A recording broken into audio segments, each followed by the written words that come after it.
In the heart of the Caribbean, the serene island of Anguilla embarks on a critical mission. From March 11th to 15th, the island witnessed an unprecedented convergence of minds, all united for a single purpose: to renew Anguillas against one of nature's most formidable challenges, the tsunami. On March 12th through 14th, we held the launch of the Tsunami Ready Renewal project in Anguilla. As part of these week or days of activities, we had workshops and we had educational outreach events. We had meetings with authorities and stakeholders here in Anguilla. We have been here in Anguilla this week presenting, me in particular, I've been presenting the results of the modeling, the tsunami hazard mapping modeling that I have done for the purpose of renewing the Tsunami Ready certificate. Anguilla called upon a cadre of international experts from the United Kingdom's National Oceanography Center and USNOAA's National Center for Tsunami Research and International Tsunami Information Center. So I'm going to talk a bit about sea level measurements, how we measure sea level scientifically, and then about the sort of features you might see in a sea level record. Caribbean Office. Their mission? To fortify Anguilla's tsunami preparedness through workshops, educational outreach, and rigorous stakeholder meetings. The meetings would have covered all the indicators of the new UNESCO IOC Tsunami Ready program, under which Anguilla will be seeking its renewal. The cornerstone of this project was the UNESCO IOC Tsunami Ready Recognition Program. Anguilla aimed to not just renew its status, but to elevate its preparedness to new heights.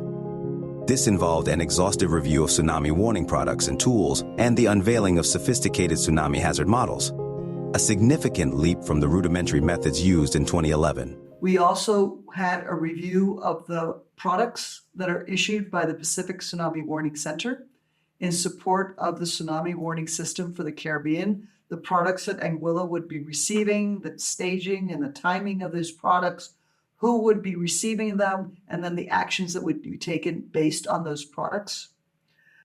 A revelation unfolded as experts presented their findings, drastically narrowing the areas at risk compared to previous estimations.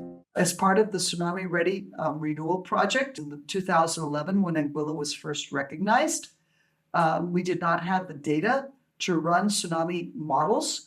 And so we just used a default bathtub model of 30 meters. The results of the scientific and numerical modeling were presented. So we have a much clearer understanding of the areas that could be impacted, which are much less than the areas that were originally conceived in the 2011 tsunami evacuation map.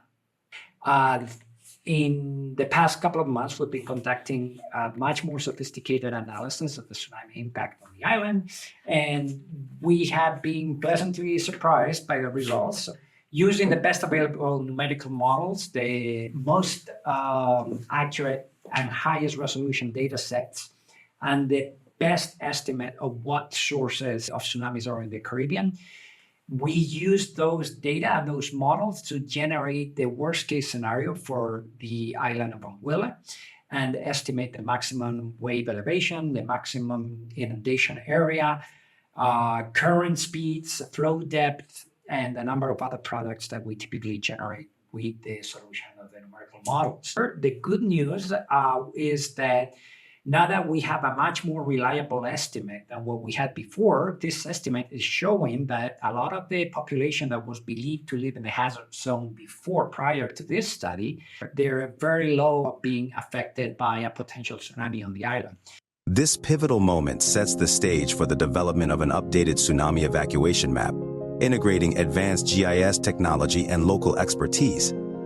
The project also revisited the heart of Anguilla's early warning system, the sea level station at Blowing Point, ensuring its operational integrity. So essentially what we have are two radar gauges on the end of the arm.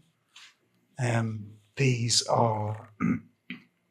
transmit waves down to the water, and then the reflections we can measure, and then they give us the height of the water depending on the time of the signal to bounce off the water.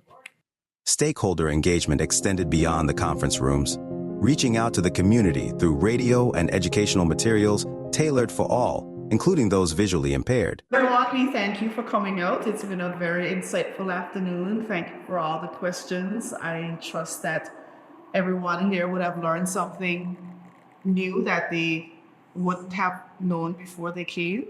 And you can feel free to contact the department at 497-2926. And you can reach out to us on our Facebook page, our Instagram.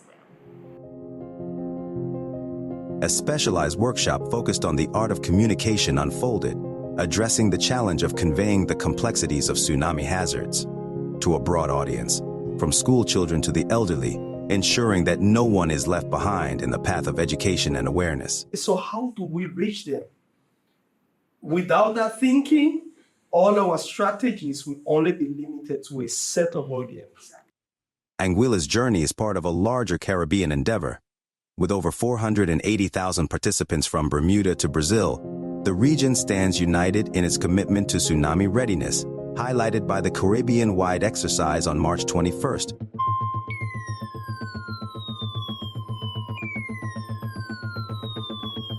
You got to run and find where you're going. You got to run and find where you're going. You got to run and find where you're going. You got to run, run, run, run. And so my question to you is, the fact that there's only 10% of tsunamis occur in the Indian Ocean, did that protect the lives of the 225,000 people who died in the Indian Ocean? So when they strike, it can be devastating, and we need to be ready. As this chapter in Anguilla's story of resilience and preparedness draws to a close, the spirit of collaboration and dedication shines brightly. Things like I saw when I arrived was all the tsunami signs around Island. So the South was one of the first territories to be tsunami ready. Well, first. The first. Yeah. And so now when you come back for a review, that's the... I also wish to thank our esteemed partners from the International Tsunami International Center of the Caribbean in Puerto Rico, the National Oceanographic and Atmospheric Administration. Got it, right? Yes. Once again, I just want to congratulate Anguilla for that step forward since 2011, being the first country outside of the United States that actively sought and achieved tsunami-ready recognition and is now seeking to renew its status. I extend my heartfelt gratitude to USAID for their generous funding through the International Tsunami Information Center Caribbean Office, which has made this renewal process possible. So thank you, Deputy Governor. Thank you, Krista, Susan, and Diego. Really honoured to be invited to be here for the launch of Anguilla's project to renew tsunami ready status. It's really pleasant to be able to work on a project like this when you have the right data set, the right information, and the state-of-the-art scientific tools that you need to do the analysis. It is a clear demonstration of what we can achieve when we come together, pooling our resources, knowledge and expertise to protect our precious assets, the lives of the people in Anguilla. The island's journey is a testament to the power of unity in the face of nature's unpredictability. Together, let us continue to strive towards excellence in disaster preparedness and response, ensuring that Anguilla remains a beacon of resilience in the face of natural hazards. Thank you.